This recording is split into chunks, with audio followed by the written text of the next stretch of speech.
كان الحسن الثاني مختلفا عن كثير من قادة العالم، ففي الوقت الذي كان فيه عدد كبير من الرؤساء يرفضون الأسئلة المباشرة، كان هو يجلس أمام الصحفيين لساعات ويجيب عن أصعب الأسئلة دون أوراق ودون مستشار يهمس في أذنه. بعض تلك الأسئلة كانت محرجة، وبعضها كان يمكن أن يثير أزمة سياسية، ومع ذلك لم ينسحب ولم يقطع المقابلة، بل كان يجيب بهدوء وبثقة، حتى أصبحت مقابلاته التلفزيونية من أشهر الحوارات السياسية في العالم العربي. في هذه الحلقة سنعود إلى أشهر تلك الأسئلة ونشاهد كيف كان الحسن الثاني يرد بكلماته هو. كان الصحفيون الأجانب يحاولون دائما طرح الأسئلة التي لم يكن أحد يجرؤ على طرحها. وفي إحدى المقابلات التلفزيونية رفعت صحفية فرنسية يدها ووجهت إلى الحسن الثاني سؤالا أثار فضول الكثيرين. سؤال لم يكن يتعلق بالسياسة ولا بالاقتصاد ولا بالعلاقات الدولية، بل بالعائلة الملكية نفسها. سألت الملك مباشرة: لماذا لا توجد ملكة في المغرب؟ كان سؤالا حساسا، لأن نظام الحكم في المغرب يقوم على المؤسسة الملكية، ولأن لقب الملكة لم يكن معمولا به في البروتوكول المغربي آنذاك. لكن المفاجأة لم تكن في السؤال، بل في الطريقة التي رد بها الحسن الثاني بهدوء وابتسامة ودون أي تردد. لنستمع إلى جواب. Pour la simple raison, c'est que depuis que le Maroc est Maroc, il n'y a jamais eu de reine. Tous nos mariages ont été morganatiques, et je pense que toutes les dynasties qui se sont succédées ont fait là un choix très judicieux. Dieu nous a évité les régences féminines qui n'ont pas toujours été très heureuses de par le monde. Alors donc voilà, je vous dis pourquoi, c'est une raison historique. Par contre, quand j'ai l'occasion de présenter la mère des princes, qui porte le titre de princesse, mais qui n'ont pas celui de reine, qui n'a aucune activité politique, comme ce fut le cas de la femme de Moulay Idriss Ier en passant par toutes les autres dynasties, je la présente très normalement, parce que j'estime qu'elle est bien élevée, qu'elle est très présentable, et c'est tout, mais qu'elle n'est pas reine. لم تكن تلك المقابلة استثناء، بل كانت جزءاً من أسلوب الحسن الثاني في التواصل مع الإعلام. فعلى امتداد سنوات حكمه استقبل عشرات الصحفيين من فرنسا وبريطانيا والولايات المتحدة ودول عربية عديدة. كان يدرك أن الكاميرا ليست مجرد وسيلة لنقل الأخبار، بل ساحة للدفاع عن صورة المغرب وسياساته ومؤسساته. لذلك كان يفضل أن يجيب بنفسه حتى عندما تكون الأسئلة محرجة أو غير متوقعة، ولم يكن يتردد في شرح مواقفه أو الدفاع عن اختياراته أمام ملايين المشاهدين. وبعد سؤال لماذا لا توجد ملكة في المغرب، جاء سؤال آخر لا يقل حساسية، لكن كان هذه المرة عن واحد من أكبر المشاريع في تاريخ المغرب الحديث، مسجد الحسن الثاني. في نهاية الثمانينيات كان المغرب يعيش مشروعاً غير مسبوق، مشروعاً سيصبح لاحقاً أحد أشهر المعالم الإسلامية في العالم، مسجد الحسن الثاني. لكن حجم المشروع وتكلفته جعلا كثيراً من وسائل الإعلام الأجنبية تطرح أسئلة مباشرة على الملك. كان بعض الصحفيين يتساءلون: لماذا يبنى مسجد بهذا الحجم؟ وهل كانت الأولوية لهذا المشروع أم لاحتياجات أخرى داخل البلاد؟ لم يكن سؤالا سهلا، لأن المشروع كان محط نقاش داخل المغرب وخارجه. وعندما وجه السؤال إلى الحسن الثاني لم يتهرب ولم يطلب تغيير الموضوع، بل قدم تفسيره ورؤيته الشخصية للأسباب التي دفعته إلى بناء المسجد. لنستمع إلى جواب. Des Français se la posent. Alors, Vous aimez les questions agaçantes. Oh, écoutez, on fait notre métier. la très très grande mosquée que vous faites construire à Casablanca. Oui. Est-ce que ce n'est pas quelque chose qui est un...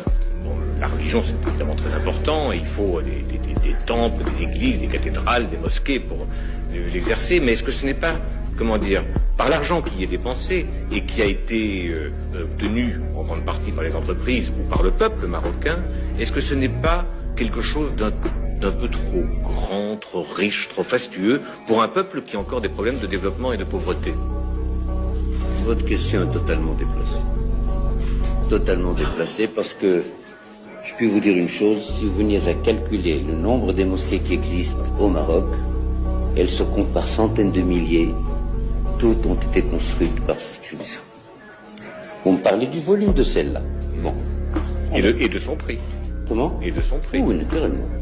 Alors, remettons les choses dans leur contexte historique. Et que pensez-vous de Notre-Dame de Paris dans le contexte français, économique français, quand on l'a construite? Ah, mais... Ah non, mais... سواء اتفق البعض مع هذا المشروع أو اختلف معه، فإن مسجد الحسن الثاني أصبح اليوم واحداً من أشهر المعالم في المغرب ورمزاً معمارياً يقصده ملايين الزوار من مختلف أنحاء العالم.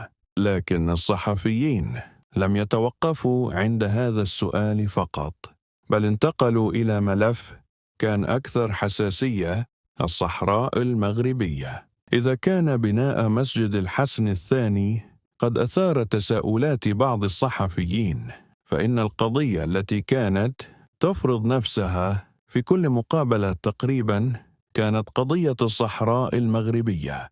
خلال الثمانينيات والتسعينيات كان هذا الملف في صلب النقاشات الدولية، وكانت وسائل الإعلام الأجنبية تحرص على سؤال الملك مباشرة عن موقف المغرب وعن جبهة البوليساريو وعن مستقبل هذا النزاع.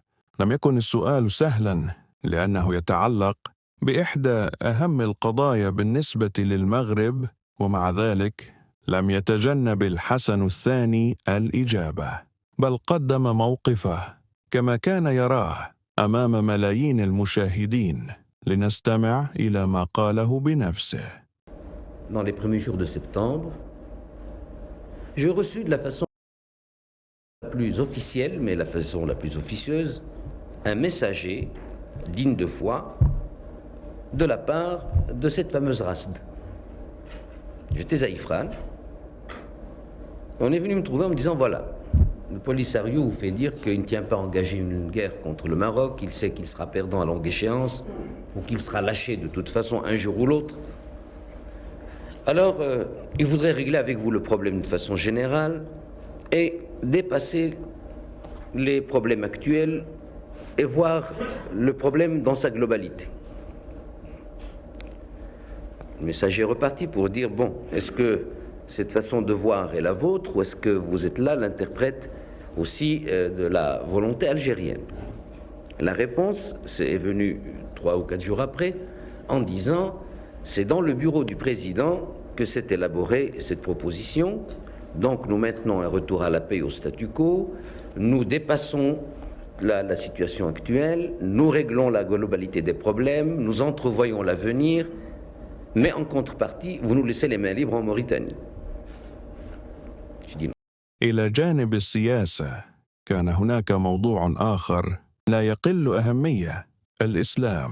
لم يكن الحسن الثاني مجرد رئيس دولة، بل كان أيضاً أمير المؤمنين. لذلك كان الصحفيون الأجانب يحاولون فهم كيف يجمع الملك بين مسؤولياته السياسية ومكانته الدينية. وفي إحدى المقابلات وجه إليه سؤال مباشر عن الإسلام ودوره في المجتمع المغربي، وكيف ينظر إلى علاقة الدين بالدولة. وكعادته لم يتردد في تقديم رؤيته وتفسيره لهذا الدور. لنستمع إلى جواب. Il y a ce qu'il y a dans le Coran, particulièrement dans la sourate de la vache, à la fin de la sourate de la vache, dans laquelle Dieu dit, nous, dans une des prières de la fin, nous croyons en tous les prophètes de Dieu. Et nous ne faisons aucune différence, ni n'avons de préférence pour aucun d'entre eux. Parmi les préceptes du prophète, sur lui soit la bénédiction, lorsqu'un musulman se trouve dans un pays qui n'est pas musulman et qu'il recherche un lieu de prière, il lui recommandait, et qu'il n'y a pas de mosquée, il lui recommandait d'aller d'abord chercher s'il y a une église ou une synagogue, et s'il trouve l'une ou l'autre, d'y accomplir sa prière plutôt que de le faire dans la rue ou sur une place publique. Je pense que l'ignorance ne peut amener avec elle, dans son courant, que l'intolérance. Du reste, le mot générosité qui s'employait au XVIIe siècle avait vraiment ce sens-là quand on disait. لكن لم تقتصر أسئلة الصحفيين على السياسة ولا على الدين. كان هناك موضوع آخر يمس ملايين المغاربة مباشرة، رجال ونساء غادروا وطنهم لكنهم لم يغادروا انتماءهم. مغاربة يعيشون في فرنسا وإسبانيا وبلجيكا وهولندا ودول أخرى ويبنون مستقبلهم هناك، لكن قلوبهم بقيت معلقة بالمغرب. ولهذا سأل أحد الصحفيين الحسن الثاني عن نظرته إلى مغاربة العالم، وعن الرسالة التي يوجهها إليهم، وعن الدور الذي ينتظره منهم في خدمة وطنهم. وبالنسبة للحسن الثاني لم يكونوا مجرد جالية في الخارج، بل كانوا سفراء للمغرب وأبناءه أينما كانوا. لنستمع إلى ما قاله بنفسه. Le principe même de l'intégration, est-ce que vous êtes pour, est-ce que vous êtes contre? Je n'appellerais même pas cela l'intégration. Je n'aimerais pas du tout qu'ils soient l'objet d'une tentative, car ils ne seront jamais intégrés. Vous croyez que eux ne le veulent pas, Non. ou que c'est les Français qui le refusent? L'exprimeront-ils qu'ils ne le pourront pas? C'est possible entre Européens. La trame est la même. Les mouvements européens dans l'histoire ont été Est-Ouest.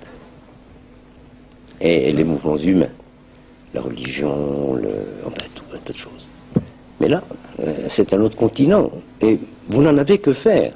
Ce sera de mauvais Français. Ce seront de mauvais Français. Enfin, vous nous découragez de chercher à intégrer. Je vous décourage, en ce qui concerne les miens, les Marocains, d'essayer des détournements de nationalité, car ils ne seront jamais 100% français. Ça, je peux vous l'assurer. بعد حديثه عن مغاربة العالم انتقل الحوار إلى موضوع آخر كان حاضرا بقوة في أسئلة الصحافة الأجنبية، المرأة المغربية. ففي تلك الفترة كان كثير من الصحفيين يحاولون فهم كيف ينظر الحسن الثاني إلى مكانة المرأة داخل المجتمع المغربي. هل كانت المرأة بالنسبة إليه جزءاً من التحول الاجتماعي؟ وهل كان يرى لها دوراً أكبر في التعليم والعمل والحياة العامة؟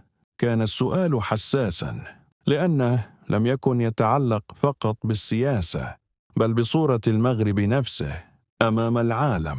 وكعادته لم يتهرب الحسن الثاني من الجواب، بل حاول أن يشرح رؤيته للمرأة المغربية ودورها في مستقبل البلاد. لنستمع إلى ما قاله بنفسه. Très clairement, l'homme et la femme sont des frères siamois devant les droits et les obligations. De tout temps, la femme, chez nous, a pu exercer une profession séparée. De tout temps, elle a pu disposer de son argent. Chez vous, ça n'a commencé qu'en 36 et qu'en 48. Je faisais mon droit à ce moment. Je me rappelle des dates. Rien n'oblige la femme à déclarer l'argent à son mari. Et quand la femme veut, quand une femme hérite ou qu'elle a son argent, elle a le droit de choisir l'administrateur qu'elle veut, que son mari soit d'accord ou pas d'accord. كانت تلك مجرد أمثلة من عشرات المقابلات التي يجراها الحسن الثاني مع صحفيين من مختلف أنحاء العالم، واختلف الناس حول مواقفه وحول أجوبته، لكن الجميع يكاد يتفق على شيء واحد: أن الحسن الثاني كان من أكثر القادة العرب حضوراً أمام الكاميرا واستعداداً لمواجهة أصعب الأسئلة. انتهت المقابلات، لكن الأسئلة لم تنتهي أبداً. بعد أكثر من ربع قرن ما زال ملايين المغاربة يعودون إلى هذه الحوارات، ليس فقط لمعرفة ما قاله الحسن الثاني، بل لفهم كيف كان يفكر وكيف كان يدافع عن مواقفه وعن رؤيته للمغرب. قد يختلف الناس حول بعض آرائه أو بعض قراراته، لكن هذه المقابلات بقيت شاهداً على مرحلة كاملة من تاريخ المغرب الحديث، مرحلة صنعت الكثير من الأحداث وما زالت تثير النقاش إلى اليوم. إذا أعجبتكم هذه الحلقة ولا تنسوا الاشتراك في قناة True Stories، لأن الفيديو القادم سيكون عن شخصية أخرى تركت بصمتها في تاريخ المغرب. إلى اللقاء.